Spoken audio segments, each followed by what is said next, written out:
All right, so today's first talk was about success, and Sari mentioned a few things, and especially she highlighted the fact that networking and open-mindedness is a critical part of success. But unfortunately, she mentioned that usually, well, there's a stereotype that Finnish people are not that good at it. But luckily, we got a professor from Aalto who made a huge impression on me yesterday. Peter Kelly, he's going to reveal the secrets of networking. Please. Great. Now, thank you. Now, it's all right for a small audience because when the organizers told me there could be a couple hundred in here, I'm terrified. You're getting a version of this which the first year, every incoming student in the School of Science got last year. So picture an exercise where I had to put 600 students through a networking masterclass, and then finish, and then go to the airport and fly to Tokyo and do the same thing when I landed in Japan. Something about this actually sticks, and I'm going to make a little request. I want the people at the back to move forward because we're going to create a little space here. This is going to be audience participation and not me talking, okay? You're fine, but the people way at the back, and you got a name badge sitting on your seat if you haven't found it yet, and I'd like you to fill it in. Okay?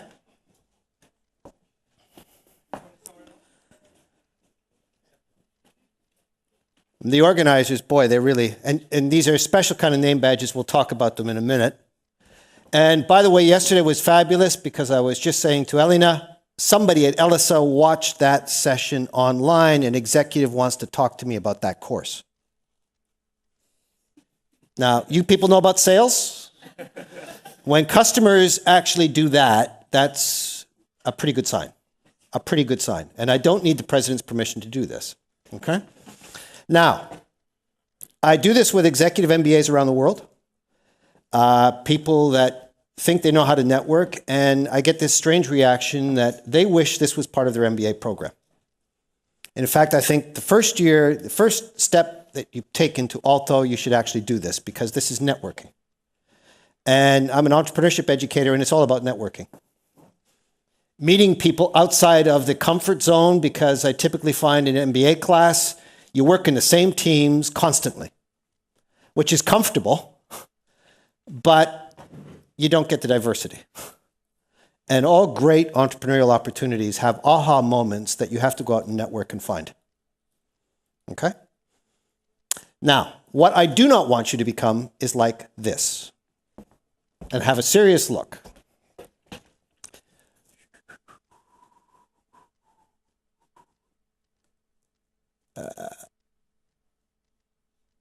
Lionel, glad you could make it. Can I get you a drink? Yeah, something soft. I'm driving. Parking's an absolute nightmare around here, isn't it? Had to reverse into the tiniest of spaces. Still, I managed it. I mean, parking's not exactly brain surgery, is it? And I should know. Why is that? Are you a doctor? Careful, not a doctor. I'm a brain surgeon. Big difference. Big difference. Yeah, I actually know a joke about this. What's the difference between a doctor and a brain surgeon? One's not exactly brain surgery. The other is brain surgery. What do you guys do? I'm an accountant. Oh, that's good. Yeah, I could do with an accountant. Filling in those tax forms can get really confusing, can't it? Still, it's not exactly brain surgery, is it? I mean, brain surgery, believe me, is very complex. Are you an accountant too? No, I work for a charity. Oh, that's a very selfless job, isn't it? I really admire you. I don't think I could ever do what you do. I say that because it's emotionally draining, not because it's hard. I mean, it's not exactly brain surgery, is it? Which, as a brain surgeon, is what I do. And now the Lionel, hostess. here's a drink. Lionel's a brain surgeon, you know. Ah. Yeah, he mentioned it. Oh, Jeff, they keep you late at the Space Centre. As always. This food round. Have you met Lionel? No, hello, Lionel. So, Jeff, how do you earn a crust? Well, I'm a scientist. I work mainly with rockets. It's pretty tough work. What do you do? Why, I don't mean to boast, but I'm a brain surgeon. Brain surgery? Not exactly rocket science, is it? All right. Now. Oh. Okay. Now, what's wrong? It's all about me. No, I'm a brain surgeon in a loud voice. Yes. What else? He was annoying. Condescending. What about the hostess? Was she good?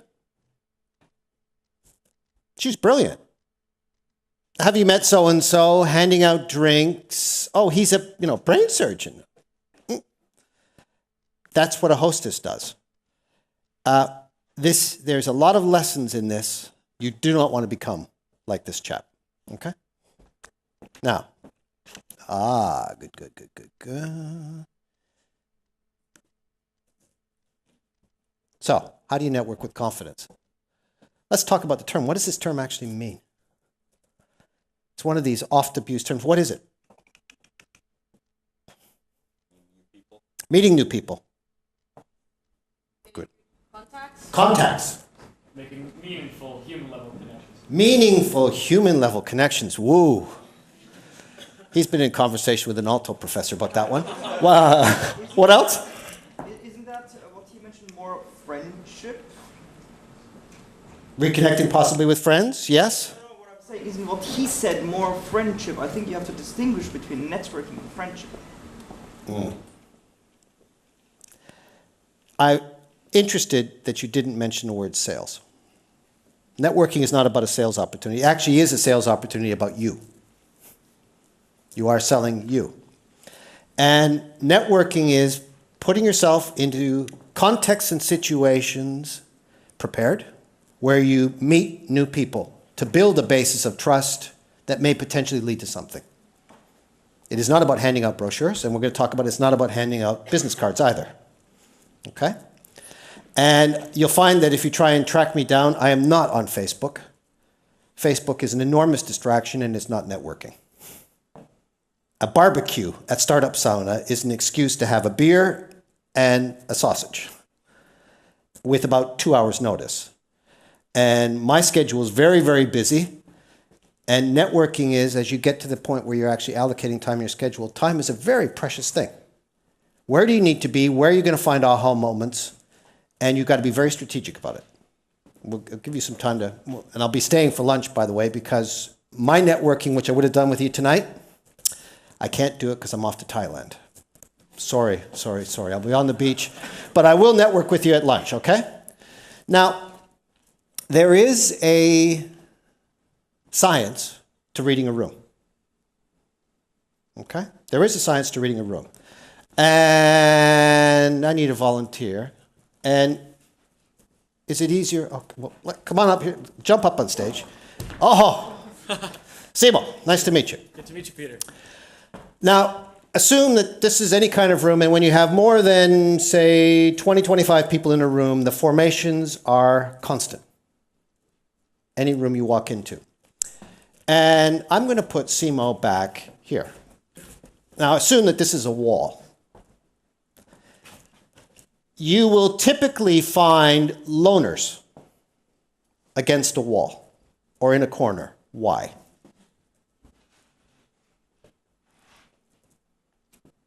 It's safe. It's safe. Why is it safe? You're right. You're not in the middle of the room, so nobody's staring at You can't be attacked from the back, right? You cannot be attacked from the back. So a very defensive posture, and every room I've ever been in, there has been a loner. And these are special people. Simo's a special person. Now, when we actually meet Simo, we may actually find out why he's a loner. And I have met people like that at networking events, and I'm going to give you some strategies to deal with that. But typically when you go, they will be ideally against a wall, ideally in a corner, so that I can see who's coming. And that's our animal instinct speaking. It is rude, by the way, very rude. And I'm very mindful when I'm actually doing any kind of session to actually stand beside or behind somebody and speak. That's why you see these round-shaped rooms in ovals where you don't create that kind of situation where I'm actually in the back of somebody. So this is very special. These are people that you want to meet. You'll also note there's a position called close to. And Simo, if you could come right here for the camera nicely. And if Simo and I are having a conversation and our body language is this, does this mean you can come in and join? No. Close to means we're having a private conversation, which means to you, bugger off. Okay? Now, very interestingly, men find it more difficult to have a close to conversation than women. This is close to. So if you see this, it's a warning sign in your proximity. Sorry, that's a conversation for the moment that's not open. But if we did this, this is called an open to. And this would be an inviting place to be into this group to close it off into a triangle, which is called a closed three. Okay, with me so far? Alexander, come on up to the stage. Now, and join us here, good to see you here. If we stood like this, and men are very comfortable in open positions like this, we always want visitors. We always want visitors. This is called an open three. And the minute there's an open three, that's also an invitation to come in, and that will close into a group, a circle, 4 more people. You always find a group, 4 more people in a circle. Much beyond 6, you get this sort of huge circle where you can't have conversation. You're going to have to yell. You can't track. There's too many names to remember. But this is every single room is like this. And so what we're going to look for is loners, open twos, and open threes.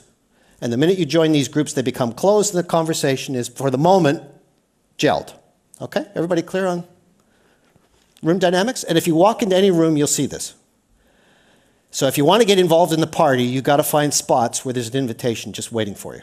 And you're going to get an invitation from me today. Now, I know you've got one. I got little gifts, and I think I have enough gifts for everybody here. There's a business card case. Thank you, guys. We're going to have some audience participation. Good, good, good. So I'm going to invite you to an event. This is a real event. There's an evening gala tonight at the casino. I wish I was going. I bet you it's going to be a lot more fun than Finnair. At 7 o'clock, RSVP, anti-corporal line. How do you prepare? How do you prepare for this? Ooh, dead silence. How do you prepare for this? Google the names of the people who will be there. Who's there? Very important thing. An interesting fact about executives, they try and hide from you. Now, you just had a very prominent executive, an opportunity to network with her. She's a very talented lady. Extremely difficult to reach. That's what networking is about. You get yourself into a room to say, who's going to be there? Oh, And then do some more search on these people. What else? Good point. Attendance lists. What else? There's some basics. Dress code. Do you remember the Bridget Jones, when she was invited to the party, showed up in a bunny suit and everybody was formal? Embarrassing. Walking in with a suit and everybody's in Friday jeans, also embarrassing. So what's the dress code? Dress code is cocktail. Interesting. I just had this conversation before we came here. Cocktail in Britain means if the cocktail is served before 6, men have to have a white jacket. If it's served after 6, it's black tie. I don't think that's what cocktail means. This is what cocktail means. Stand up. That's a cocktail outfit. There we go. All right? Good. Thank you. And you want to do things like check the diary, check the time. How do I get to the place? What's the format? What are we talking about? Is there food being served? Are there drinks being served? And importantly, and I wanted to make this thing personal, for any networking event, you want to see who's going to be there. Is it something of interest to you? And why did this person invite me? They're a host. And what does this term mean? I'm Canadian, so French is my second tongue. What does RSVP mean? Répondez s'il vous plaît. Is it rude not to reply? It is. If you cannot come, this person thought it important enough to give you an invitation, you say, sorry, I can't come. And people understand that because they might have made catering arrangements. Have you just heard, by the way, some 5-year-old kid in the UK was actually given a bill by a parent because they RSVP'd and said, my kid will be at this birthday party. The kid didn't show up. The parents got a bill for £18.95. And now they're in court. And they basically are talking about RSVP. This is, you said you were coming, you didn't show up. I think sending a bill is a bit too much. And if you can attend, and you do say you're going to attend, show up. This is what I hate about Facebook. Because it does, if you say I'm going to attend, that means about maybe 80% will attend. No, maybe means no. No means definitely no. And here's the guy who's invited you. And this is make-believe, by the way, because I think you're all going to need a night out tonight. You'd want to know what he looks like, right? To thank him. That's what a host's job is. That's what the host was doing at the cocktail party. Nice for you to come. And a host's job is there to make you comfortable. So give him a pat on the back, and his team. He's got a big team around him that have put this all together, and it's been a year's work. So any of the organizers you see tonight, give them a pat on the back, because this was a huge undertaking. Okay? And you have to be very, very careful. When I go to a networking event, I say, who's going to be there? And good networkers go prepared and say, now, what do I know about these people? And we're going to talk about how you build conversation with people in a little bit. I do not like being spied upon. So publicly, there's a whole lot of information about me, which good networkers actually very carefully screen. You got to keep most of this in what George Costanza in Seinfeld says is the vault. And we're going to talk about that. Because it really, particularly executives, get very, very nervous if suddenly they feel like you've done some spying on me. Preparation versus spying is a fine line, but we'll come back to that. So there's basics. Who's attending? What do I know? How do I get there? Business cards, if this is a business event. The format, dress code, timing, and then we have small talk. Now, it's very interesting. In Finland, I even have an article from Helsinki Times that Finns don't do small talk. The Finnish sales strategy, I have a lot of foreign guests coming in and they say, boy, they're very quiet. I said, no, it's a different sales tactic. Finns are very good at listening, punctuated by a little bit of conversation. And it's very unnerving when you actually see people like that. I can tell you that. Now, you notice Canadian, we're a bit more European than the Americans are. If you're among Americans, Americans hug you as if they've met you forever in a day, right? It's a very different kind of in-your-face sales strategy.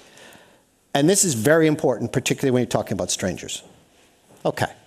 So, isn't this the question you're always asked anytime you meet a stranger? So what do you do? I'm going to give you 15 seconds to think of an answer. I'm going to cold call a few of you to give me an answer to this.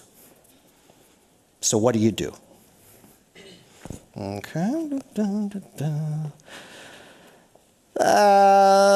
That looks like about 15, so what do you do?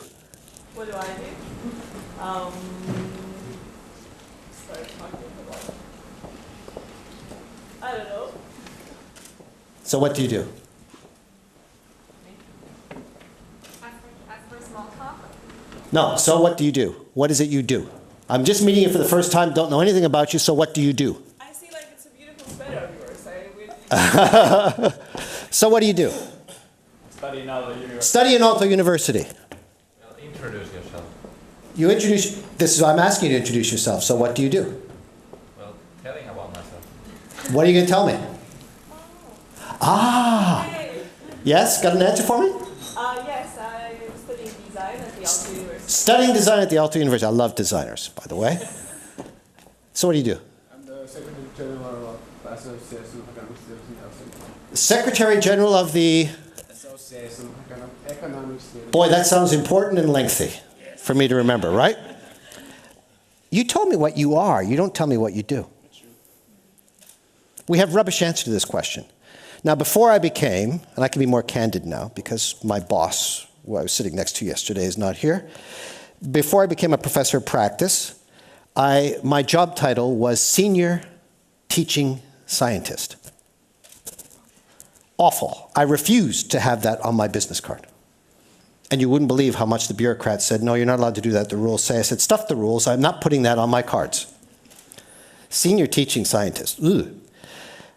I've been thinking a lot about what would my answer be to this. And I'm going to throw it out for you to think about. I help people identify and nurture the entrepreneur within. That's what I do. How does that sound? And it naturally asks, well, then how do you do that? Right?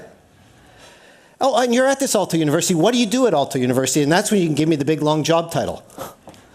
But I don't hit you with the professor of practice high growth entrepreneurship. There's 6 words to remember.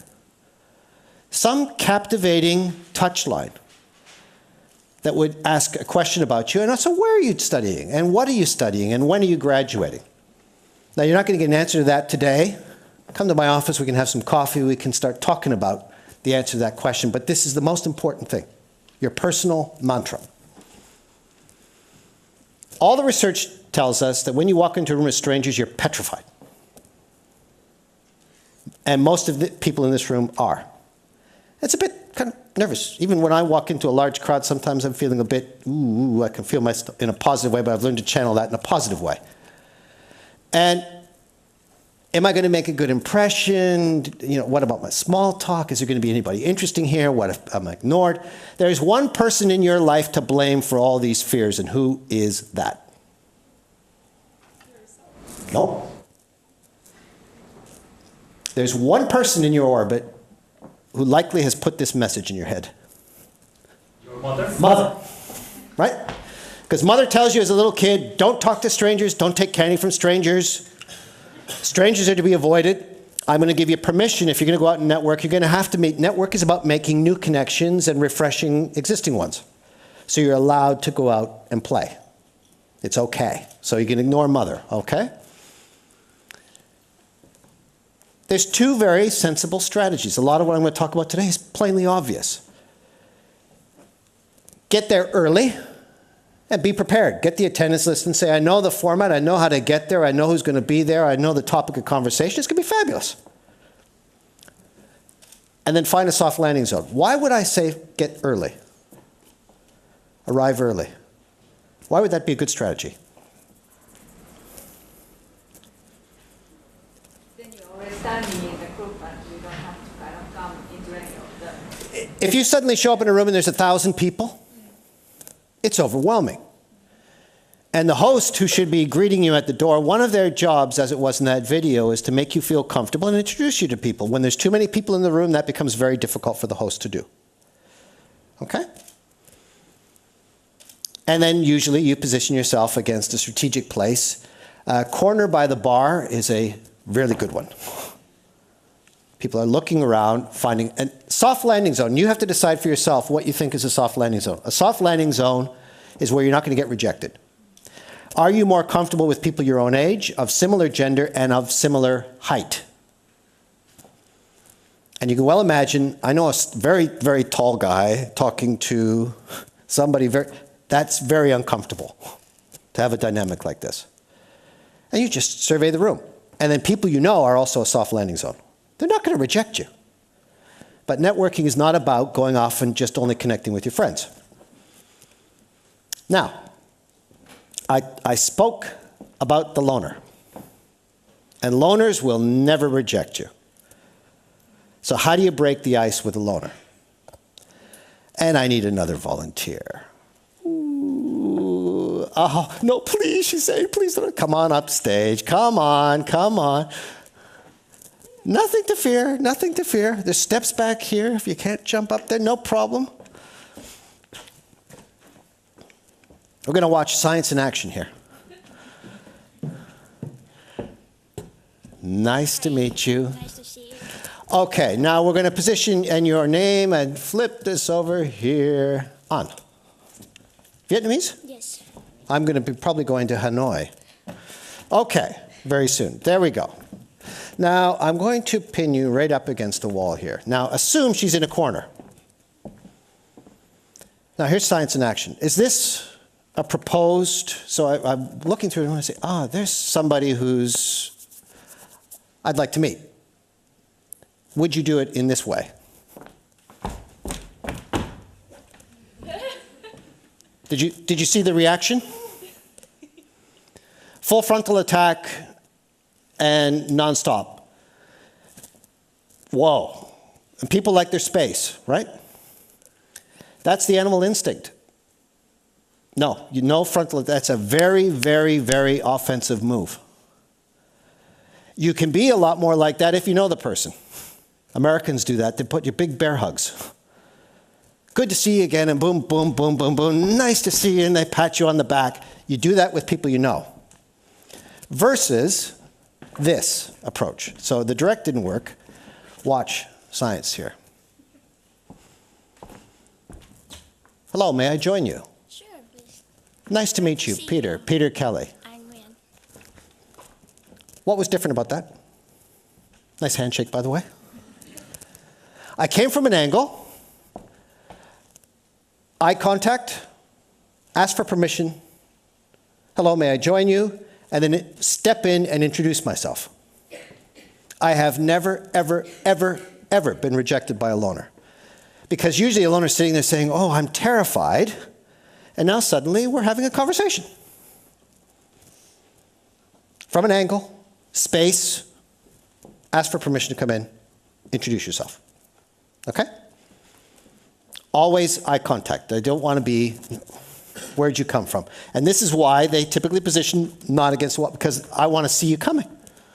And a corner is very good for peripheral vision for that. How many people in here have problems remembering names? Most. We talk about name badges to help. And I have to say, when I do executive work in Taiwan, they all have nicknames, so they put their nicknames on their badge, and their business card is something different. Thailand have big, long names, and they shorten them, so I have them put nicknames on.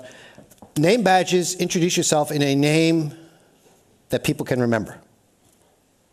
And personally, I find it really upsetting personally when I stumble over people's names. Now, I'm going to give you a little mnemonic trick to remember names. I introduce myself to An in a very specific way. Hello, my name is Peter. Pause.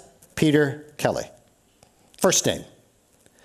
Think James Bond in reverse. It's not Bond, James Bond. First name, pause. First name, last name. I've given you 2 hits of my name in a clear voice. And the name badge is here for the purpose of helping me remember.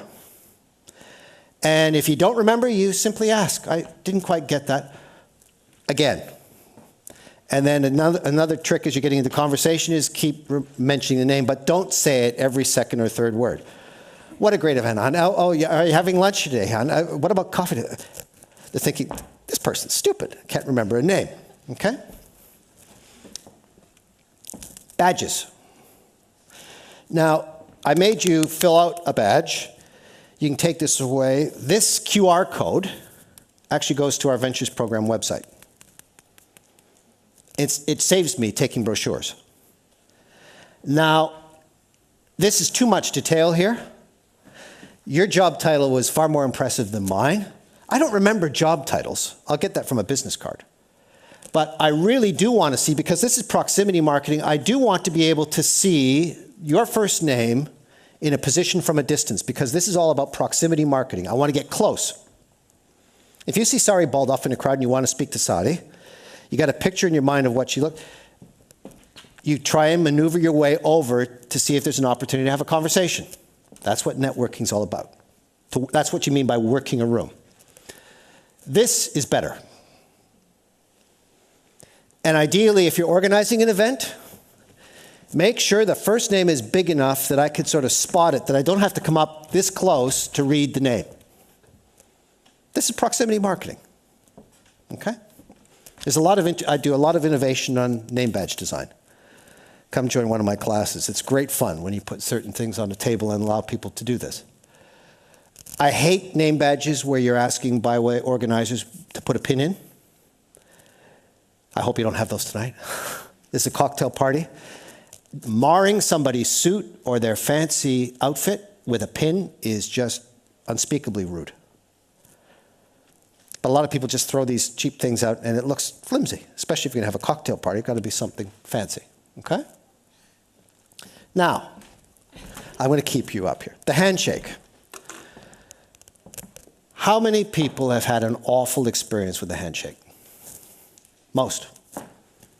Why? It hurt me so much that I screamed. It was the probably, and was it a, it was a? It was an old man. Old man. Big hands? It's called the vice grip. Boom. And particularly men with women, this is a problem. The vice grip. Be mindful of that, guys. If you've got enormous hands, and especially if you're working with your hands and have very strong hands, you've got a very strong grip. Somebody with very dainty hands, I saw somebody's blood vessel crush. Unintentionally. Nice to meet you. Oh, blood, isn't that nice? So the bone crusher. Yes, in the back. I find that some men don't like to shake women's hands. They don't go automatically. It's kind of this awkward moment where you're like, are you going to shake my hand? Yeah, the what if, the tentative, yes. What else? The lazy handshake, also known as the limp one, the dead fish. You grab the tips of the fingers and go, oh, it's nice to meet you. You think, oh, yes? Has anybody had a sweaty handshake? There was a guy at one of these, and he said, please don't call me to do the handshake exercise. And I said, oh, I will. You've asked me to. He came up. Why? Because my hands are totally wet. They were. What he decided, and if this is a problem for you, is he actually put a cloth in his pocket, and if he felt discreetly, I'll just wipe off the perspiration for that. And if it gets so bad, you excuse yourself, go to the bathroom and dry up. Works for him. Okay? Please don't be afraid of this. I noticed on the news yesterday that Prince Edward is visiting Finland. I had dinner with him in London. He's a professional handshaker. A real professional. And he doesn't introduce himself to you. He gets introduced by somebody who's got some fancy title of the Queen's. And he worked the room magnificently. A firm handshake and a natural leaving point. And you get some of these people who want to, boom, boom, boom, boom, boom, boom, boom, boom, boom, and you feel like breaking away. So, and we'll have you come here. I'm going to show you how to do a perfect handshake. You're aiming for this bit, the fleshy bit between the thumb and the forefinger. And if you hit it, you're going to get a perfect handshake, okay? We're going to try. Watch the science here. How does that feel? Sure, great. Great.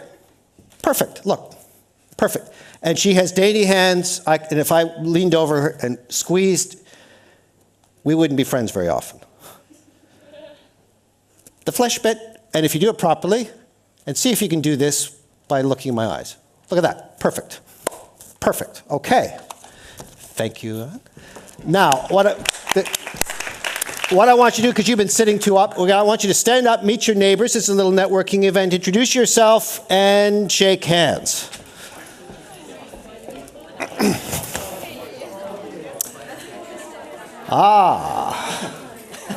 Nice to meet you. Nice to meet you, Hannu.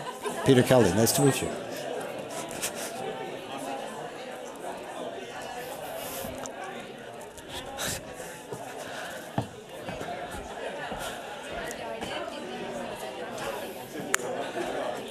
Okay. Oh, good, good, good. Look, we have a closed 3 here, an open 2 here. You can start to see the formations, a closed group of 4. Get back to your seats. That was fun. And these closed 3 are doing business already, as I can see. Nice. Oh, great. By the way, I'll put these slides up. Be happy to share them with you as a resource on the website, okay, for the symposium. I want you to think shine. S. What do you think S stands for? Smile. If you've had a miserable day, you walk into a room, you look grumpy, you look angry, you are going to be a loner. Why are you there? Don't bother showing up if you're not into it. So people naturally gravitate to people who seem to be nice. H, we've just practiced, the handshake. I is eye contact. In a summer job, way, way, way back when, I was a probation and parole officer. most interesting 12 weeks of my life.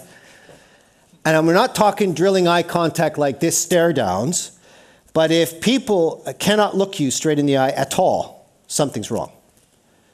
But if people are looking up, and then we're talking active eye contact, or down, they're kind of thinking about things.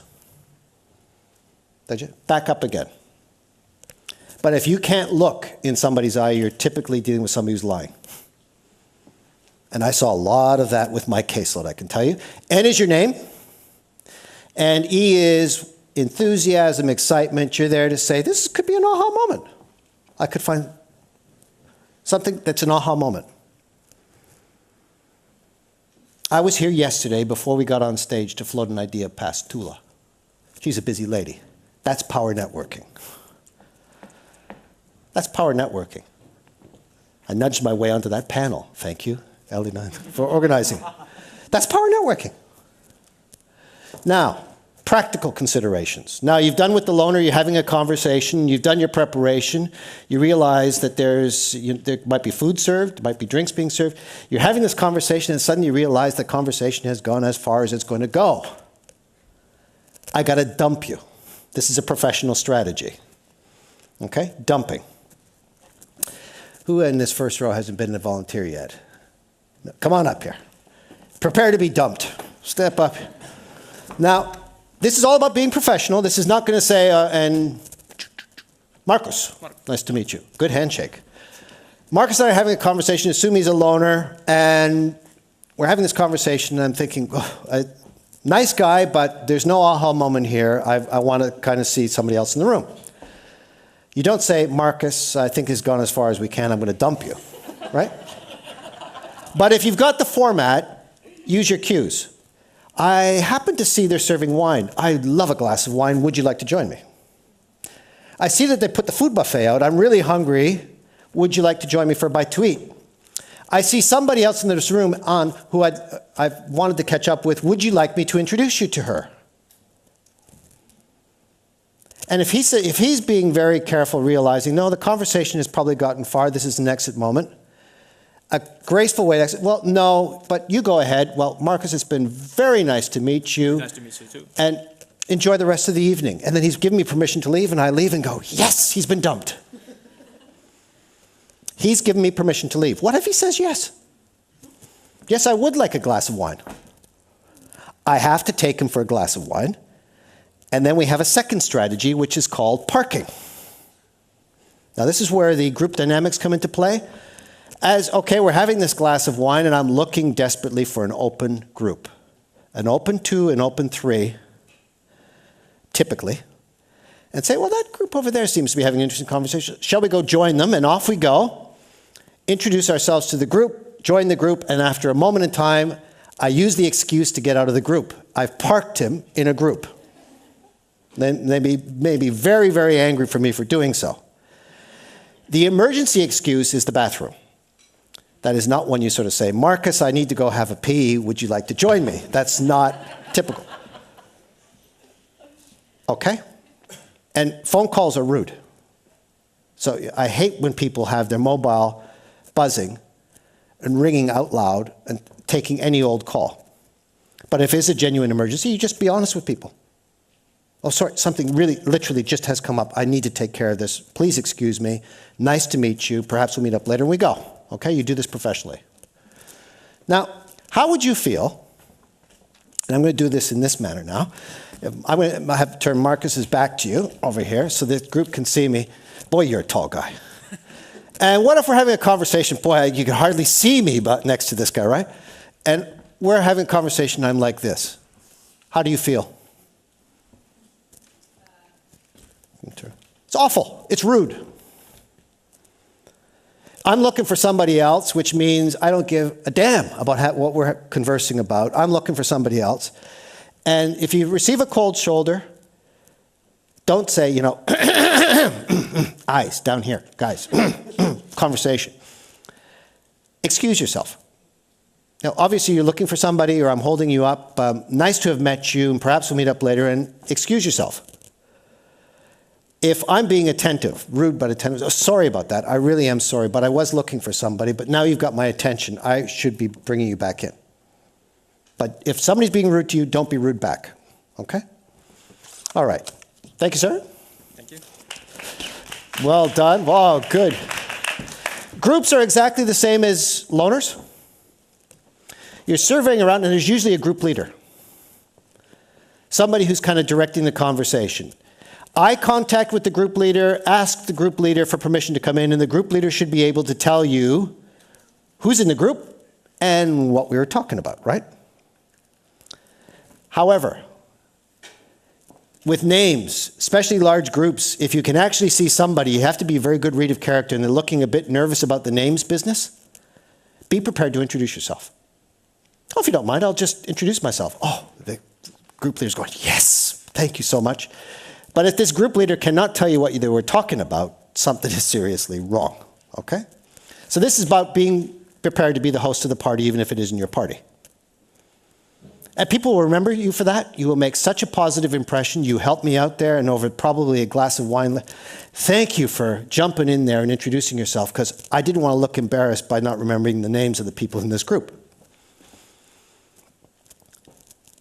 Building rapport with people is about being interested, not interesting. This is where this brain surgeon guy fell off track. The most important audience is the other person. Always. Selling is about the interests of the other person, not you. You get them to buy. You don't sell them stuff. You get buy-in. And this is where the preparation comes in and small talk. Now I want you to picture, I'm going to give you everything you need to know about small talk in the following little vignette.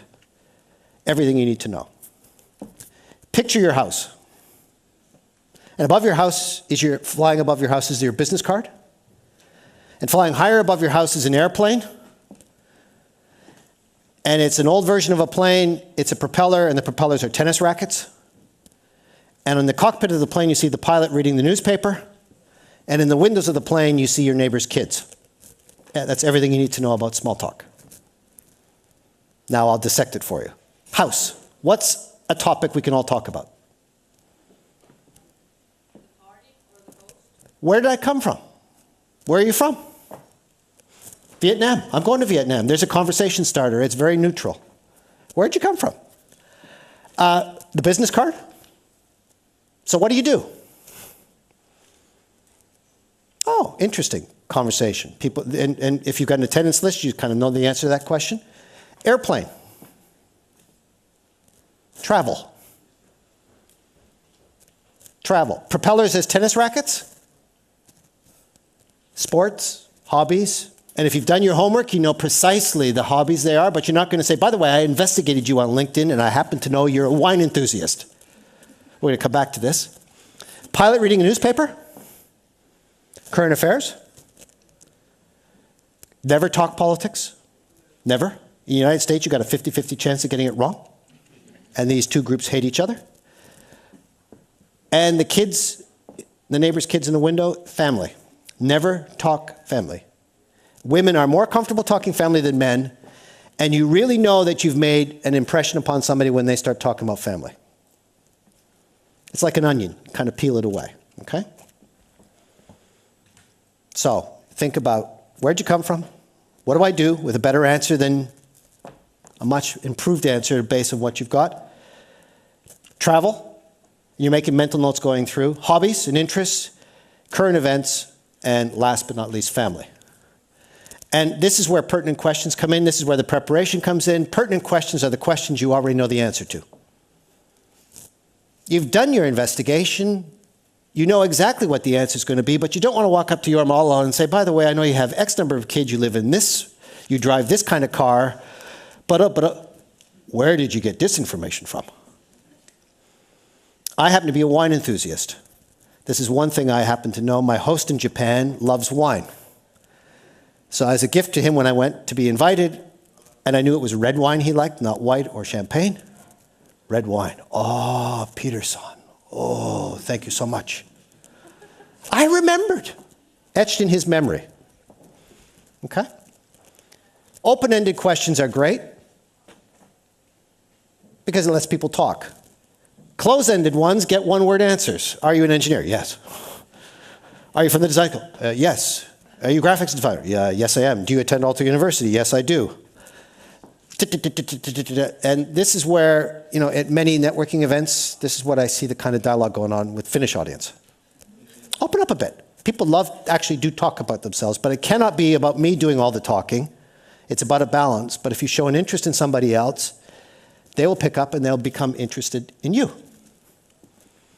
Oh, probing questions. You want to get people interested, and you know their hot button. Do something provocative. You want to get a professor interested? Ask them about their research. You might not get out of that office for an hour. And then you get this business card, right? And some people think that business cards are, the measure of success is how many cards you hand out. And I go through a lot of business cards myself, to the point where the bureaucracy asks, why are you asking for 1,000 business cards? Periodically and regularly. I've got piles of them. LinkedIn to me, if you want to LinkedIn with me, that's fine. LinkedIn is my business card folder. I don't pay for it, but that's what I use it for. Business cards are something that is a big deal. And I went to a networking event, and Pekka Ala-Pietila, Sari Baldov's colleague, was there. Number 2 at Nokia, bright guy. Impossible to reach, impossible. I wanted to have a word with him. There was a Venture Cup event at the time. He was speaking. I was not interested in the format of the event. I just asked the organizer, is Pekka staying? Yes. Oh, and there's drinks being served, so he might stay for a while. Okay. And they're giving 10 awards out to entrepreneurs, 1,000 euros. Half of the proposals had something to do with Nokia. Pekka made his very impeccable Nokia lawyer-vetted speech, then stood aside, and he was the loner in the room. Can you believe? I said, this is odd. I was sitting at the back of the room, and then so I approached the president of Nokia. I said, oh, I've heard about you, and we had a conversation for 15 minutes. Wow. And he handed me his personal business card with his personal mobile number. Wow. Well, what do you think about this stuff? Well, it's rough, diamond in the rough kind of stuff, Pekka, that you're seeing here. But nice meeting you, and I think some of these people want to have a conversation with you. And guess what? None of the entrepreneurs had a conversation with him. Wasted opportunity. Okay? When you get a business card from somebody, it's a big deal. Now, I happen to know, has anybody been to Japan? There's an etiquette in Japan. You have to have a nice business card holder. The business card should be pristine. You never write on a business card in front of a Japanese. They are deeply offended. And there is a ritual. They hand it out to you so that you can see it, and there's a bowing. And you're supposed to go, ah. Now, Alta makes it quite easy because of that exclamation point. Oh, interesting logo. Interesting logo. How did you, oh, we have a chat about, very nice. And you have to study it for a while as opposed to say, oh, that's nice, thank you very much, and put it in your back pocket. They get very offended. So invest in good quality cards. I like ones that are white on the back because as you're having conversations with people, you don't have tape recorders and say, could you please repeat your assistant's name and where you're traveling to and your hobbies? Any nuggets you're having in conversation, you put in the George Costanza vault. And then when you've excused yourself and at the end of the conversation, you find a little zone, you turn the back of the card and you write these reflections back on the card. That's how professionals do it. And you use this as a cue when you go back in contact with this person. You remembered. Wow. That's what I use cards for.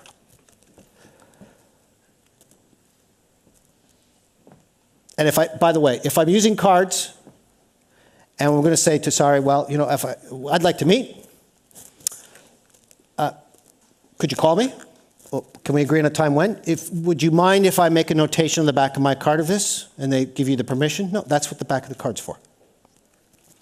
How do you like the idea, the recommendation to put your photo on your business card? Photos on cards. Takes up space. I do a lot of work with the App Campus, with a lot of teams in the App Campus. They do some funny things with graphics that take up space. And they have this fixation with black cards. You turn to the back. I said, there's nothing to actually write on here. And they go, wow. And the first thing they often do after this is redesign their business card. It's an old tool. And you should see in my office how many business cards I have. I don't like pictures. But QRs, interesting. More information if I can just say, ooh. And by the way, this is an interesting design because the QR code says, what if I don't have a QR code reader? The AVP website is on there. It makes up for brochures. Wow. We've talked about some common sense. Now, before networking lunch, and I'm going to stay for lunch if you want to have a chat with me. Any other questions for me? Should we make goals, like let's see at the event, like maybe like 5 or 10? Because I think at some point it's protected, because like, you know, you might just get stuck with one person or something, and then you have like a goal. You find it useful. You can't get hung up on failure. You're going to go and say, you know, get the participant list. Are they talking about something interesting and relevant to me? Is there opportunities to meet interesting people? And hence, when I go back to that Pekka alla Pietala, is he going to be staying? Yes. If he was just going to show up, do his speech, and get out, that's not a good networking opportunity for me. I would have used my time doing something else. And the organizer should be able to tell you this. Is there going to be an opportunity to meet particularly high-profile people? Now, I was invited to a breakfast with Jack Welch. Neutron Jack, GE. There was going to be 1,200 people at this breakfast. It was breakfast, not lunch, breakfast. 1,200, and it was going to cost me 250 euros. And I said, no. You can't get anywhere near somebody in that kind of spot. And this is all about, you know, especially executives. Now, you don't want to thrust down their throat, and by the way, you know, Pekka, I'd like to do business with Nokia. It's more, you know, he's a sounding board at that stage. He said, that sounds interesting, give me a call. Then suddenly all the things kind of open up when you plumb your network like that. Especially when you meet interesting people. Were you here yesterday? No. I had a lot of good things to say about the design world because I think that's Aalto's strength. And yet, but the big barricade of networking with the design school is you are literally on the other side of town. Collisions happen, networks happen when you're in close proximity. Any other questions? Yes, the back. If there's someone you want to meet, and he or she is not a loner, do you try to get an introduction from someone? You could ask the host if you arrived early. If you're actively, and literally, you're working a room and looking around saying, you know, if you've got the picture in your mind, you're going to move yourself in close proximity to have an eye contact to get an introduction. And if you're looking quite carefully for open formations, you suddenly go, oh, sorry, Baldov's in an open 3. And I'm close enough to ask. Bingo. But especially with celebrities, man, I mean, they get surrounded by people. When I was at a reception with George W. Bush, before he became president, you couldn't get near him for the Secret Service. He worked the room himself. So you got to manage your expectations. And how many aha moments would you get if you were at the right event and say there was 100 people? It's not this many. If you walk out with 1 or 2, that's fabulous. And as you get more experience, you get very choosy. And by the way, as students, there is a term that's actually used in networking circles that escapes me at the moment, but these are people who are crash parties at conferences. They don't pay the extortionary fee to be at the conference, but they sit on the fringe and hang out in the hotels and the bars. And if you ask conference organizers, as students, you can say, I'm poor, could you let me in for free?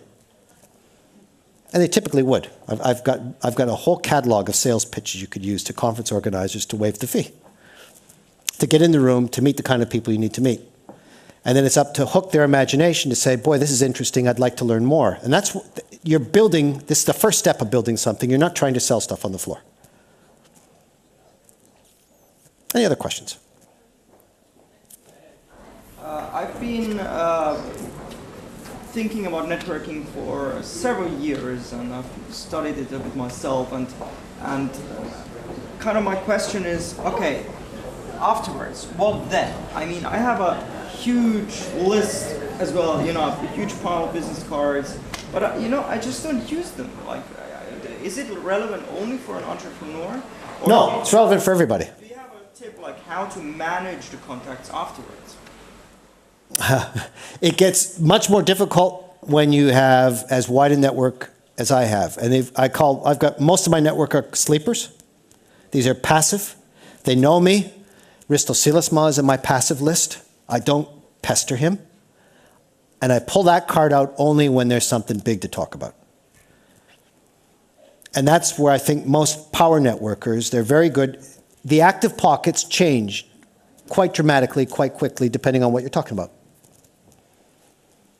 But you got to keep them somehow engaged. I subscribe to a newspaper, and I'm allowed to send articles to people, and that's a way that I keep engagement and say, oh, Risto, I thought you'd be interested in this article. Boom.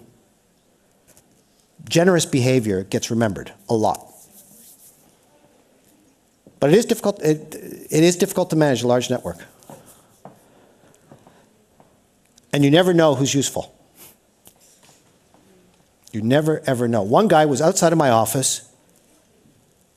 This is Friday. Wednesday. He's a senior admin at Aalto. He knows me. I know him. We met at a New Year's Eve party. I believe in karma. When you become well-networked, people put you in the room for a reason. And he said, what's up? And I described an idea like I did yesterday. Fabulous, he said. He saw me before I came to the panel yesterday, and he came back to my office and said, Peter, the minute you hit me with that, I was thinking about it. I thought about it overnight. I think it's a great idea, and you could tell Tula I told her so. That's networking. He was in proximity of my office. Come on in, have a coffee. Let's chat, catch up. Do I see him all the time? No. That's the skill you have to learn to develop. And you, by the way, I'd like to dispel the notion of entrepreneurs being people who just start businesses. I think everybody in this room should be an entrepreneur. You're grabbing opportunities in resource-constrained environments. It has nothing to do, or I shouldn't say nothing to do. It is not only about startups.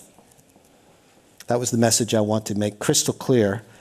And this is the engagement we're going to have with companies. They want entrepreneurially astute people who have a focus of exploring new opportunities. That's all about networking. Okay. Lunch, I think, guys. Right? Good, good. Well, thank you very much. And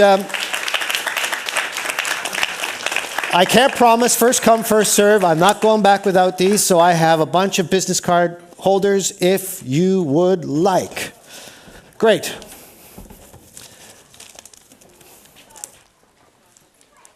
Sure, there's a whole